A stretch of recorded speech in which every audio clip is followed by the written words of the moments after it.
Bom dia para todo mundo. Hoje a gente vai conversar com a Marcela, que é ex-aluna do departamento, ex-estagiária do Comunicar, minha ex-aluna. É um prazer enorme ter ela aqui. Ela vai conversar um pouquinho com a gente sobre produção de conteúdo, sobre a experiência dela nessa área, vai trocar um pouquinho com a gente.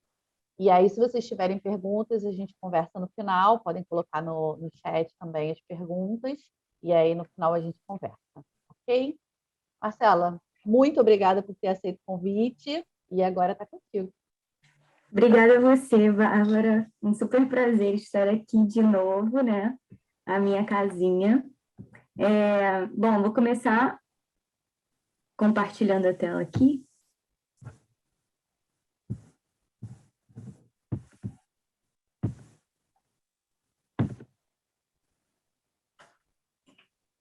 Tá todo mundo me escutando bem? Sim. Ah, show. O mercado de produção de conteúdo é um mercado relativamente novo e desde que surgiu, né, o digital em si, ele sempre está mudando, ele é muito diverso. Então, assim, eu trouxe uma grande questão que eu vejo que as pessoas que estão se formando, ou as pessoas que estão na faculdade, ou as pessoas que estão no mercado de trabalho têm se perguntado, que é, e agora? Eu vou ser TikTok? E aí a minha intenção é justamente trazer um pouquinho de como está esse mercado de conteúdo agora e suas possibilidades. Como a Bárbara falou, eu sou Marcela Faís, sou ex-aluna da PUC. Naquela época, só existiam os 3 cursos, né? Publicidade, jornalismo e cinema. Hoje já tem algumas coisinhas a mais. Naquela época não, porque eu não sou tão velha assim, mas um tempinho atrás só existiam esses cursos. Atualmente eu sou analista de comunicação da FSB, que é uma agência muito voltada para o digital e para assessoria no digital. Meu atual cliente lá é o Emo Rio, mas, além disso, eu já trabalhei com a Reserva, com o Oi Futuro, com o Shell Open Air, já fiz uma concorrência para o Gin Bombay Sapphire, Baile da Favorita, Live, e eu sou social media e grande amiga do Fiuk, e para quem não entendeu a referência, vou explicar. Uma das coisas mais legais que aconteceram esse ano foi que, despretensiosamente, a gente, Emo Rio, a gente entrou numa conversa no Twitter com o Fiuk, e deu muito bom, assim, bombou muito, saiu em vários jornais, e essa é uma das coisas mais divertidas de você trabalhar com conteúdo em si, né? Mas, enfim, hoje tudo é produção de conteúdo? Eu diria que sim, hoje tudo é produção de conteúdo, não só no digital, mas também para televisão, a gente fala de conteúdo sempre. Cada vez mais a gente consome mais informações e recebe esses novos conteúdos. Eu acho que quando a gente lembra de 2020, não que 2021 tenha sido mais fácil, mas fica muito clara essa relevância da produção de conteúdo, assim. Porque o que teria sido de 2020 sem live, sem humor, e para quem fez, sem terapia, né? Porque eu acho que a gente não teria sobrevivido esse 2020 sem essa produção de conteúdo em si. E aí, eu trouxe um pouquinho do que está por trás dessa produção de conteúdo em si, né? Tem estratégia, algumas práticas do dia a dia que são essenciais na hora de você produzir conteúdo, sorte, eu não vou mentir, porque algumas plataformas como o Twitter, e que é normalmente de onde saem os virais, você pode até tentar entender o que é um viral, ou como ele se formou, mas no final das contas ele é um viral, assim. Então, tem um pouco de sorte nessa produção de conteúdo para você viralizar, e também tem os profissionais que estão por trás disso daí.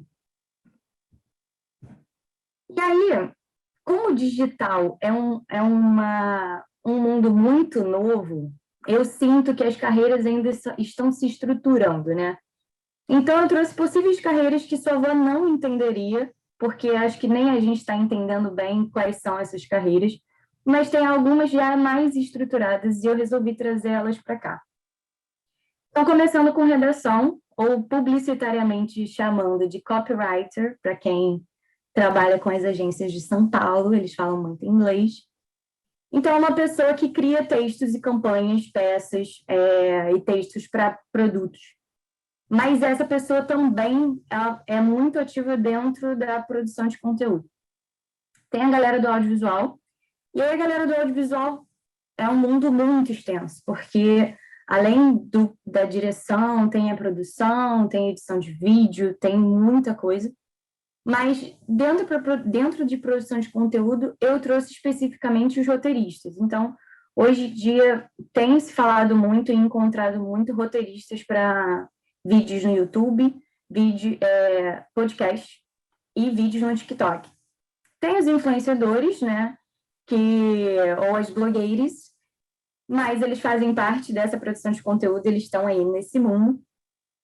E aí, em seguida, eu trouxe 2 carreiras e 2 papéis que você pode desenvolver que são muito similares, e até por isso eu coloquei eles bem juntinhos aqui, né?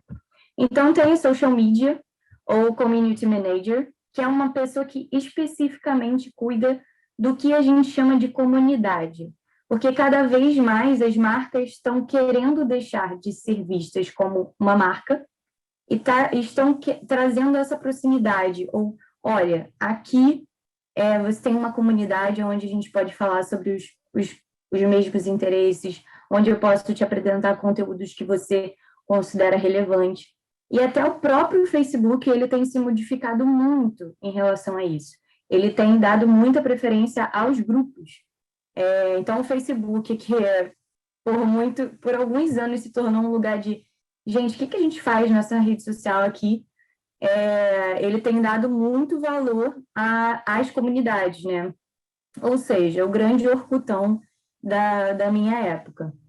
Mas, enfim, então essa pessoa que é social, ela cuida dessa comunidade e da marca, mas ela cria conteúdo, ela monitora, ela nutre relacionamentos e também produz conteúdo para essas redes.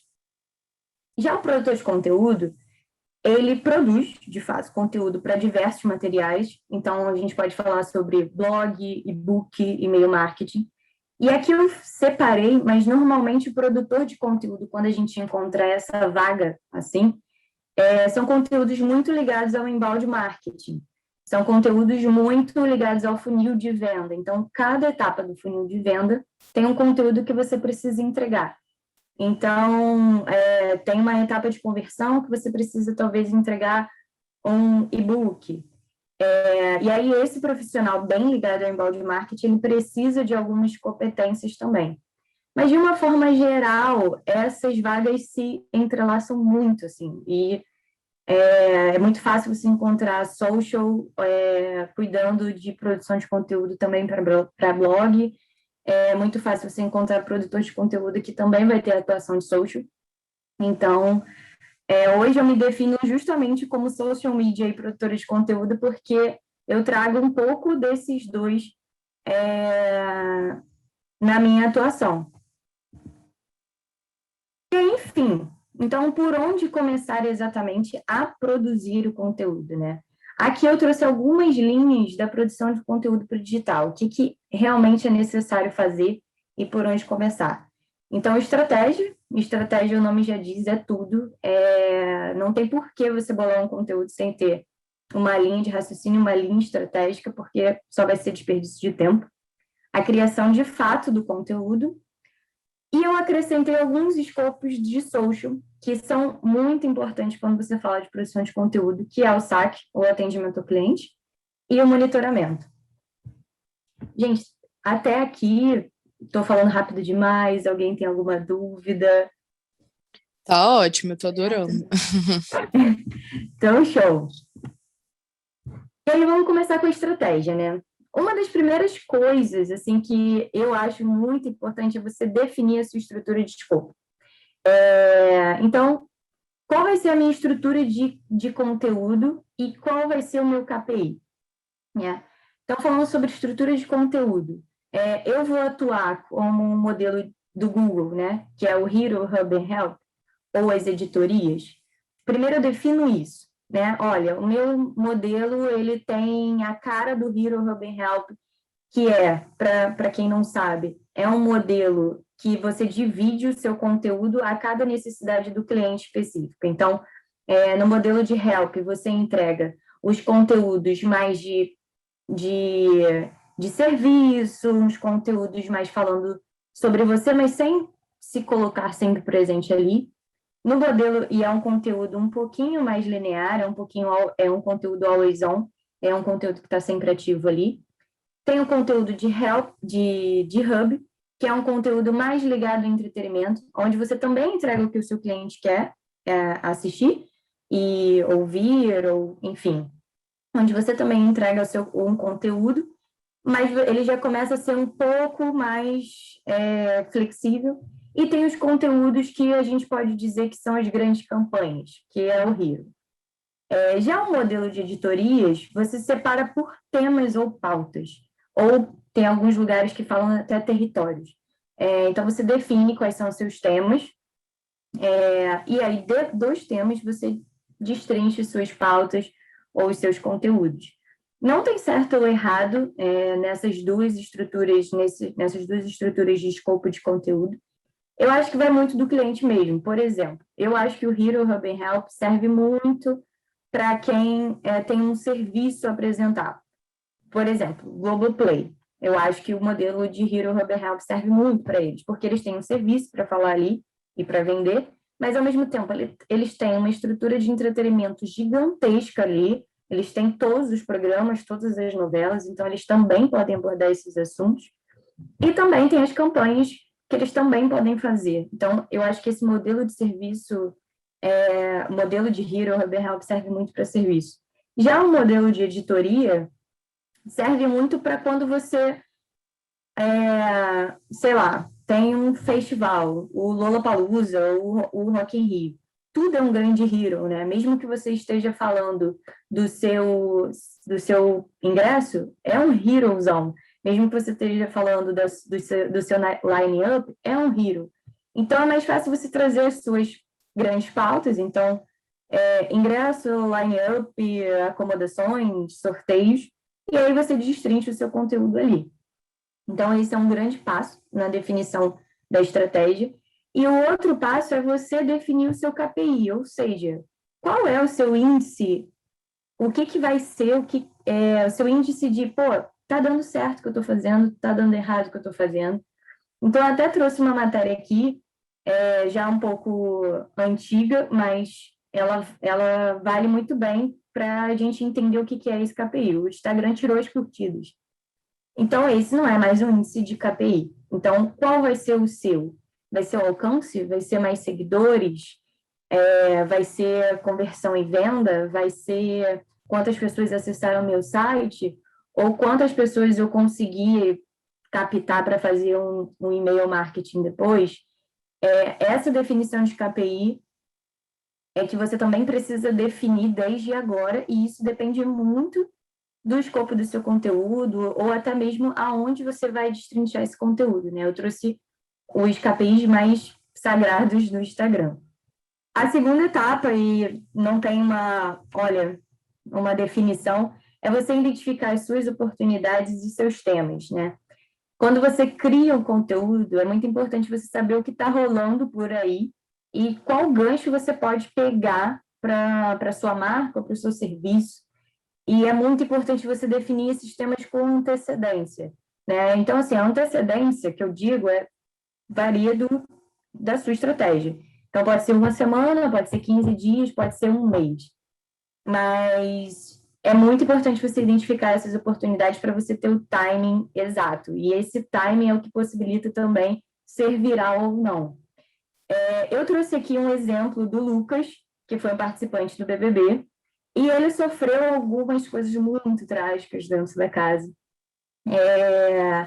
E aí o Globoplay trouxe ele para anunciar um produto e um serviço, e para mim foi o timing perfeito. Eu queria muito ter participado desse projeto, aquele projeto você fica, caraca, brilhante.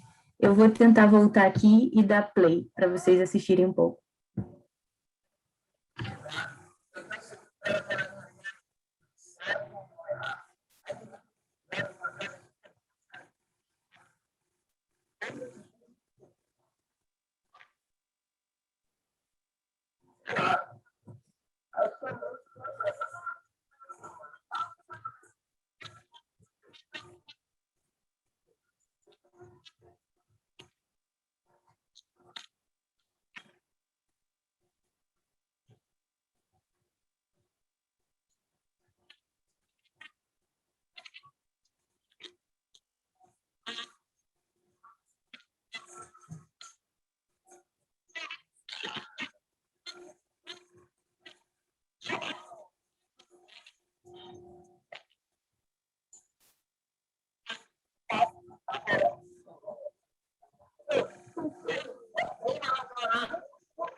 E aí esse foi assim, um encontro de oportunidade mais perfeito na minha visão, porque o Globoplay está anunciando um novo produto que entrou para a grade deles, e pegou um personagem que, cara, tinha acabado de viver muitas coisas parecidas com o Will, por exemplo. Então, essa identificação de timing perfeita.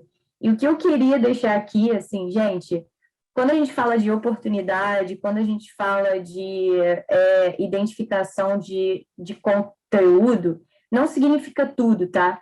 Porque eu vejo muitas redes sociais e muitas marcas, por exemplo, marca masculina que não tem absolutamente nada a ver com o universo feminino, nunca trouxe isso, traz um post de Dia das Mães, ou traz um post do Dia do Indígena. Então, assim, isso tem que ter match com o seu conteúdo. Até recentemente a Reserva fez a sua primeira campanha de Dia das Mães e teve total match. Por quê? Porque eles também lançaram um produto exclusivo para a família inteira. Então, eles trouxeram a Regina Casé, foi uma campanha lindíssima, mas tinha alguma coisa ali, entendeu? Então, não dá para você ser, por exemplo, do agronegócio, que é uma indústria louca aí, que está desmatando muitos, mas e você traz um post em comemoração do Dia do Indígena, entendeu? Isso tem que ter um match com a sua campanha. Você não precisa entrar lá no Google e falar quais são as datas comemorativas desse mês e fazer todas. Tem que fazer sentido com a sua marca, porque se não fizer sentido, vai ser um post vazio. Inclusive, eu digo Dia das Mulheres mesmo, porque não adianta ser uma empresa que não tem essa prática enraizada de dentro para fora e fazer um post de Dia das Mulheres. É vazio, entendeu? Não vai ter um retorno de imagem esperado. E aí, os últimos 2 passos da estratégia é saber a dinâmica de cada rede, né? Principalmente no Instagram, que a gente está falando de muitos canais, então eu faço Reels, eu faço IGTV, vale a pena colocar no Instagram, porque cada canal tem sua dinâmica e cada rede tem o seu canal. Eu, por exemplo, acho que o Reels e o IGTV eles podem se complementar perfeitamente. O Reels ele pode servir para um teaser do que você vai fazer no IGTV. O IGTV cabe algo bem maior por aí. E o Reels é aquela coisa curtinha, aquele vídeo bem parecido com o time do TikTok. E o último tópico de estratégia, mas não menos importante, você precisa estudar os cases, você precisa entender do mercado, assim, não, isso é fundamental desde que o mundo é mundo para a comunicação e isso não mudou no digital, continua a mesma coisa, porque você tem que entender o que estão falando sobre você, ou se você ainda não tem uma marca e quer lançar, o que está rolando no seu nicho, o que você pode oferecer de diferente. Então, por exemplo, quando eu participei de uma concorrência recentemente do Gin Bombay Sapphire, foi exatamente isso. O que eu precisava fazer? Eu precisei entrar numa plataforma de monitoramento e ver tudo que estava sendo falado, tudo, absolutamente tudo. Instagram, Twitter, e não só da própria marca, mas também de outras marcas, de outros gin, de outros concorrentes, para entender, olha, esses daqui são os públicos que mais estão falando sobre o seu produto, eles usam o seu produto mais em áreas externas, o seu produto está muito associado a um valor de mercado, a sua garrafa é muito linda, ela parece muito.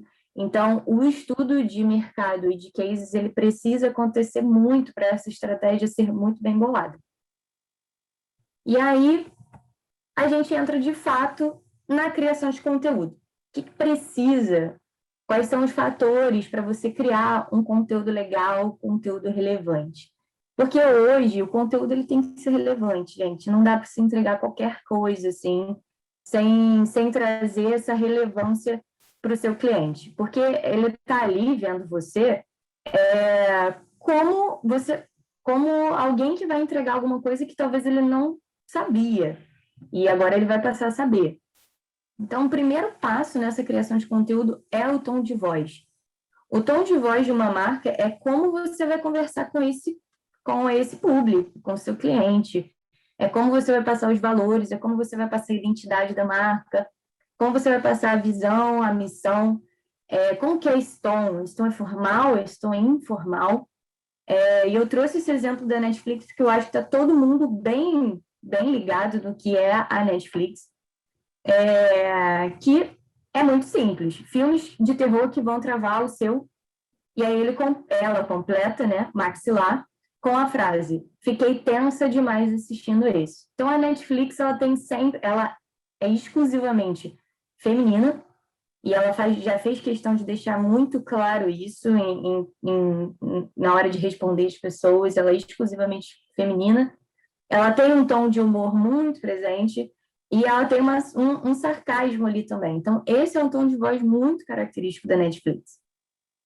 E aí, bom, quando você entra numa empresa ou numa marca, provavelmente isso está muito definido, mas se você está começando, eu acho que o bom senso é tudo, né? Outra coisa muito importante é textos claros com call to action. O que seria o call to action? É quando você convida o seu público a fazer uma interação que você quer que ele faça. Então, clique, compartilhe, ative o sininho, comente aqui. Todos os textos, eu acho que precisam desses CTAs, independentemente disso. E texto claro é muito importante, porque ninguém lê, você não lê, provavelmente, você só vai ler um textão se você tiver no meio de uma treta ou de um bafafá no Twitter ou no Instagram, ou se tem uma matéria muito que você quer ler e quer ver, mas texto no Instagram, assim, textão, as pessoas não leem, as pessoas mal leem a arte, então imagina o texto. Então, o texto, claro, com call to action é muito importante para qualquer ação que você vai fazer. Seja no Instagram, por exemplo, esse é um exemplo da reserva, mas seja no Facebook, que dá para compartilhar, seja no Twitter, que é o RT, seja no YouTube, que é ativar o sininho. Então, é muito importante você dizer para o público: olha, eu quero que você faça essa ação aqui. E aí, no mundo ideal, e eu digo no mundo ideal porque eu sei que às vezes isso não acontece. No mundo ideal, é muito importante um conteúdo para cada rede, porque cada rede se comporta de uma forma completamente diferente da outra. Mas eu digo no mundo ideal porque, por exemplo, no Hemorrio, não tem como a equipe fazer um conteúdo para cada rede, não dá tempo, não tem como, é uma demanda louca, então a gente acaba replicando o conteúdo do Instagram para o Facebook. O Twitter é o que a gente mais faz de diferente. Mas o ideal é você conversar, até porque, assim, quem te segue no Facebook não necessariamente te segue no Instagram, e menos ainda é aquele cara que te segue no Twitter. São públicos diferentes também, então você tem que arranjar uma maneira de falar com eles de forma diferente. E aí eu trouxe o exemplo da Natura, porque se você vê a Natura no Instagram, ela é uma marca de cosmético, ponto. Mas se você vê a Natura no Twitter, é a Nath Natura. Então, eu trouxe um dos tweets dela, que ela postou uma foto do gatinho, né? O coelho da Páscoa tá diferente. Sim, a fantasia só durou o tempo de tirar a foto. Então, é uma persona da Natura, e muitas marcas fazem isso. Tem a Lu do Magalu, tem agora das Casas de Bahia também, e isso tem sido cada vez mais frequente, porque é uma forma de você humanizar muito o seu conteúdo. e de você entregar alguma coisa que tenha um match, né? Aquela pessoa se identifica com aquele seu personagem. Então, poxa, é uma identificação também. E aí, né, a vida não é feita só de glamour. Eu trouxe um exemplo de um conteúdo que foi maravilhoso para a gente no Rio, mas a gente levou alguns puxões de orelhas. Então, assim, o que eu digo para vocês sobre o meme? Pode usar? Pode, mas com muita moderação e bom senso. Porque, por exemplo, o Hemorri, para quem não sabe, ele é um hemocentro e ele é do estado do Rio de Janeiro, então ele é um órgão do governo do Rio de Janeiro. Apesar de ser uma página que a gente consegue muito trabalhar com humor, tem um limite, né, gente? Não dá para a gente ter colocado o Gustavo Lima aí, sem camisa, na casa dele, com a logo Hemorri lá em cima. Não dava. Então a gente levou uns puxões de orelhas aí. E eu trouxe isso de exemplo mesmo para deixar claro que, cara, o meme ele é super válido, mas ele é muito da identificação de conteúdo que eu falei lá atrás. Vale? Ou vai ser só um conteúdo vazio? Tem que pensar quando a gente está criando esse tipo de conteúdo. E aí a gente entra na fase que não está ligada diretamente ao escopo da produção de conteúdo, mas eu acho importante todo mundo saber. Primeiro é o saque. E quando a gente fala do saque no digital, normalmente a gente está falando do saque 2.0, que é quando a gente usa tecnologia para fazer esse tipo de saque. E mais lá na frente eu vou apresentar algumas plataformas que vão ajudar muito isso. Então, assim como na criação de conteúdo, o tom de voz do saque é fundamental também. Eu não quero sentir que eu estou conversando com uma máquina que não vai resolver o meu problema. Eu quero sentir que eu estou falando com uma pessoa que vai resolver o meu problema. Então, como que é essa linguagem, né? Ela é mais séria? Ela é formal demais? Ou ela é engraçada? Ou ela é leve? Então, acho que para quem usa bastante o saque no digital, já consegue ver algumas transformações das marcas para isso. Então, o Itaú, no app do Itaú, ele já mudou muito isso. A própria Netflix faz um saque parecido. E aqui eu trouxe um exemplo da minha vivência mesmo. No Shell Open Air, eu fiz a cobertura do evento e também fiz o saque em algumas edições. E aí, existe o evento Open Air, que é um evento de cinema ao ar livre, para quem não conhece. Então, é uma tela gigantesca, monstruosa, que normalmente fica na Marina da Glória. Passam filmes muito legais a cada dia. E aí existe a marca Open Air. Só que essa marca, dependendo do ano, ela pode mudar de patrocínio. Então, já foi Vivo Open Air, já foi Shell Open Air e atualmente a Telecine Open Air. Então, para vocês entenderem bem como o tom de voz é fundamental, o tom de voz leve do Open Air continuou. Então, no primeiro exemplo, é um tom de voz, incrível, um coraçãozinho amarelo, amamos ter você por aqui. Já no segundo exemplo, oi, vimos que a sua família tem mais de 4 pessoas, porque como era drive-in não podia, por isso o acesso de vocês está liberado. E aí termina com um coraçãozinho azul. O tom de voz dessa marca continua a mesma, só que qual é a diferença? Isso é um detalhe que parece tão bobo, mas faz muita diferença. No primeiro, era o Shell Open Air. E aí, o Shell Open Air, ele é amarelo, o Shell é amarelo. Então, a gente só trazia elementos na comunicação e no saque amarelos. Já o segundo, que é a Telecine Open Air, a gente só trouxe elementos da comunicação que tinham a ver com o Telecine. Então, um coraçãozinho azul ou um coraçãozinho vermelho. Então, é muito importante esse tom de voz no saque também, quando você está atendendo. Ou para você não ser grosseiro demais, ou para você não achar que está conversando com seus amigos no WhatsApp, porque você não está. E aí, essa é a primeira parte do saque do monitoramento. A segunda parte é a avaliação de resultados. É aqui que dá muito respaldo ao trabalho. Assim. É aqui que você vai ver, deu certo, o meu trabalho deu certo, aqueles KPIs que eu defini lá na frente, eu consegui subir 15%, 10%, eu consegui mais alcance, eu consegui mais engajamento. Isso é muito importante para mim, porque eu já vi colegas que, por exemplo, eles falam, pô, eu nunca fiz um relatório. Eu fico, cara, como que você sabe se deu certo o seu trabalho? Como é que você está sabendo aí se você está indo para algum lugar, se você está ganhando mais seguidores que fazem sentido com você? Como que é isso, né? Então, é aqui que dá o respaldo ao seu trabalho, independentemente se você trabalha como freelancer, se você trabalha como contratada fixa em uma empresa, é aqui que você vai provar, olha, tá dando certo. Então, eu trouxe aqui para vocês algumas ferramentas que podem ajudar nesses insights, né? Então, tem o Facebook e o Instagram Insight, que é dentro do Facebook e dentro do Instagram, você consegue acessar esses resultados lá.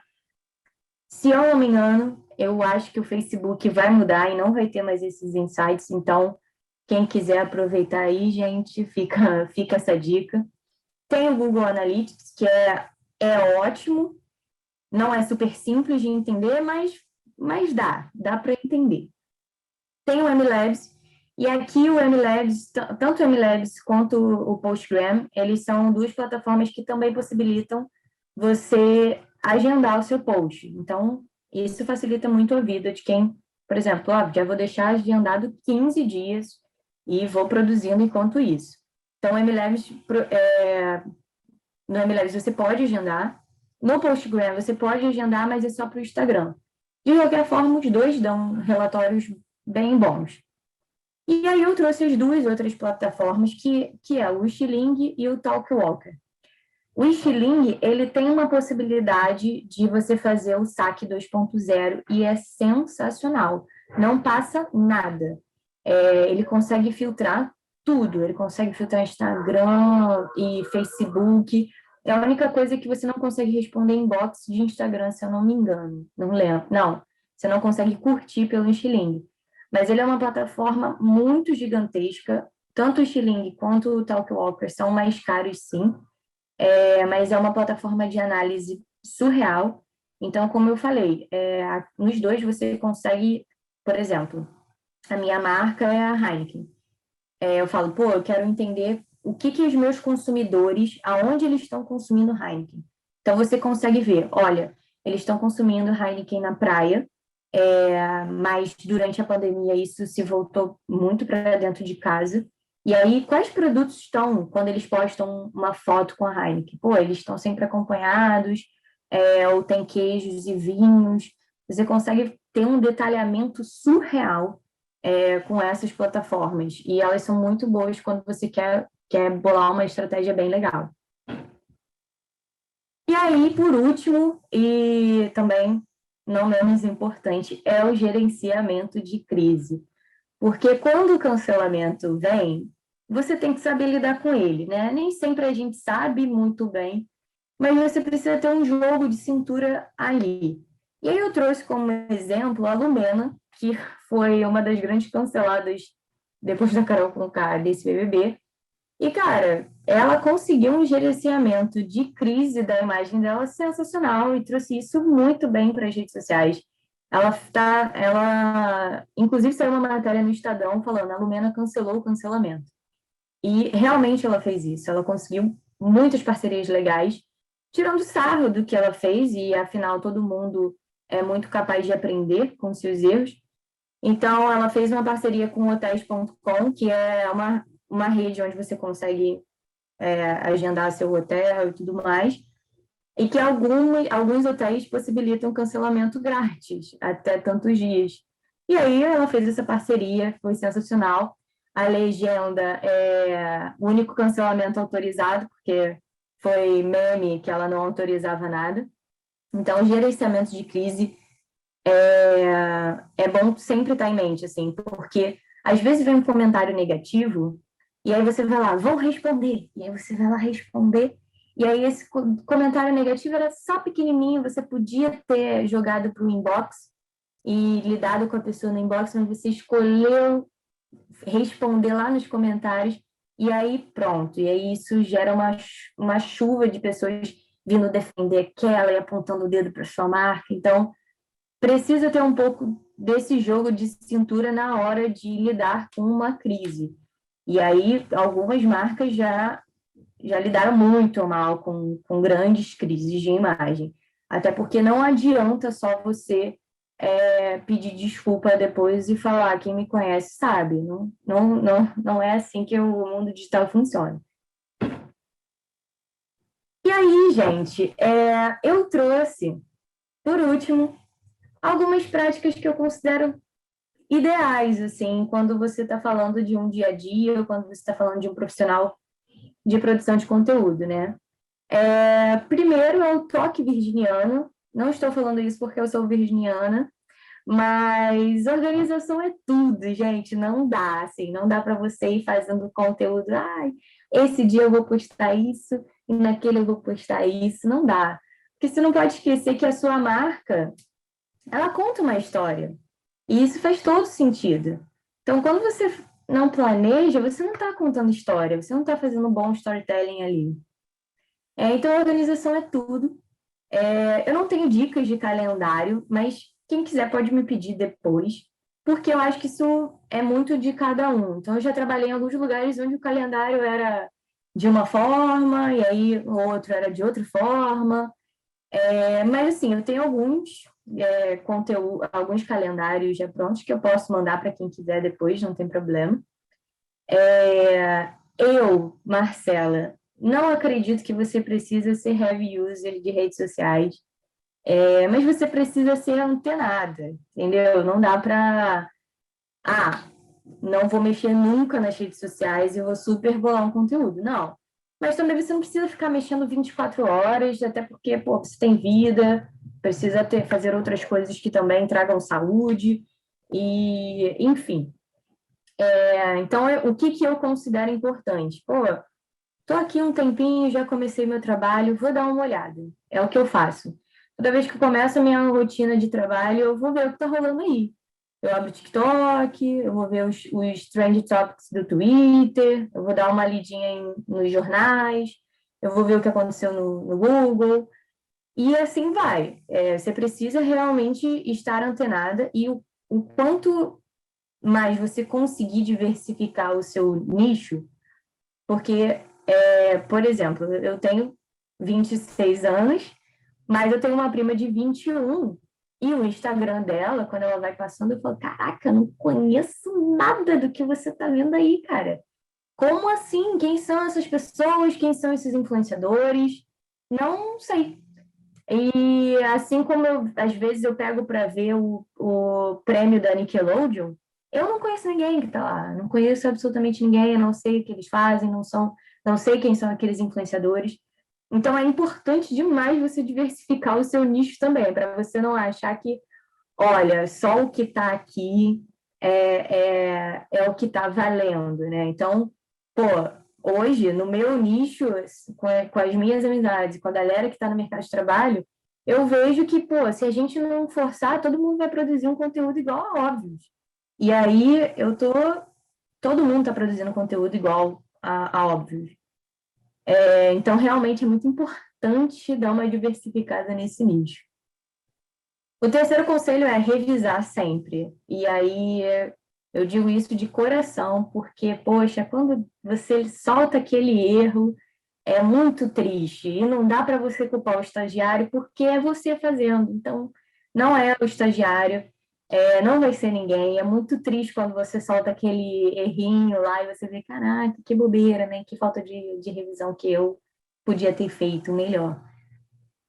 O quarto conselho é muito voltado para direitos autorais, porque o processo ele vem, gente. Então, estejam muito atentos às músicas que vocês colocam nos vídeos, nos stories nem tanto, mas se você tem um Instagram comercial, né, se você tem um Instagram empresarial, provavelmente você pode tomar um bloco do Instagram, sim, se você usar uma música que não foi permitida a você. Então, cuidado com as imagens, existem bancos bem bons de imagem, mas cuidado assim, com o que você está pegando, porque se viralizar, e aí é um problema gigantesco e não tem necessidade. A a quinta? A quinta dica é saber o seu valor como profissional. E isso é muito importante por diversos motivos. Um, que é um mercado muito novo, então a galera tá achando que, pô, como já falaram, gente, eu achei que seu trabalho era, sendo sincera, era até R$ 300. Eu fiquei, mas isso não é nem um terço da faculdade que eu fiz, da mensalidade, então não tem como ser R$ 300. Então, é muito importante você saber o seu valor como profissional e posicionar esse valor no mercado. Porque as pessoas, como elas não entendem, elas acham que é um trabalho que não tem nenhuma estratégia, que não precisa de nenhum curso, que é literalmente só postar. E por último, eu acho que é muito legal, eu gostaria que tivessem falado isso comigo há um tempo atrás, é um trabalho que possibilita você pegar freelas por aí. Então, você pode trabalhar com uma coisa e pegar uma conta de outra, e pegar uma outra conta de outra coisa. Então, é muito importante, desde agora, você ter em mente que você pode ser freelancer, sim. E entender um pouco desse trabalho como freelancer. Eu demorei muito tempo para entender qual seria a minha hora como freelancer. E não é uma coisa super simples, porque quando a pessoa fala, eu queria uma consultoria, já é uma hora totalmente diferente que eu não tenho em mente. E aí é uma coisa bem legal para você ter no seu radar. Poxa, eu posso trabalhar com freela, qual seria a minha hora? Quanto tempo eu levaria para fazer isso? Como eu posso me posicionar no mercado de trabalho? Será que vale a pena eu ter um Instagram para falar que eu faço isso? Eu não tenho, por exemplo. Mas é bem livre, assim. Então, gente, acho que falei pra caramba, mas resumidamente é isso. Você não precisa ser um TikToker, mas é muito importante você saber o que o TikTok faz, o que ele está causando, quais são as ferramentas e tudo mais. Então, muito obrigada. Eu deixei meus contatos aqui para quem quiser falar comigo, quem quiser pedir alguma coisa, tirar alguma dúvida. E é isso. Espero que tenham gostado, porque eu me diverti. Marcela, eu vou agradecer a sua presença, agradecer o que você falou, eu acho que foi muito bacana. Você trouxe questões importantes, coisas que a gente já tinha conversado na aula, e aí aproveita que não é só a Bárbara falando, tem uma profissional do mercado falando também, isso ajuda a dar um pezinho. Você trouxe outras questões do dia a dia que complementam o que a gente conversa em sala, então eu acho que isso é bacana. E essas últimas dicas que abrem, né, as possibilidades para eles. Então, eu queria muito, muito te agradecer a sua disponibilidade de estar aqui, de conversar com a gente, de voltar. Vou fazer uns 2 minutos de professora Coruja, é um orgulho imenso ver a profissional maravilhosa que você se transformou e ver você aqui falando com tanta desenvoltura e falando tão bem, assim é orgulho mesmo. E agradecer, só agradecer mesmo. Estou emocionada, Bárbara. Fico muito feliz de estar participando e amei essa professora Coruja. Estou com saudade demais. Olha, tem uma família de coruja, viu? Claro que realmente estava aqui, eu não sabia se eu ficava prestando atenção, assim, me deliciando com a sua desenvoltura e a produção do seu conteúdo enquanto profissional. E aí olhar essa menina um pouquinho tempo atrás, né? Então, parabéns, Marcela. Foi muito, muito. Obrigada, Cris. Eu até tenho uma pergunta, mas eu farei somente depois quando acabar. Parabéns. Daí eu tive o privilégio de trabalhar com vocês duas, né? Nós é que tivemos o privilégio de trabalhar com você.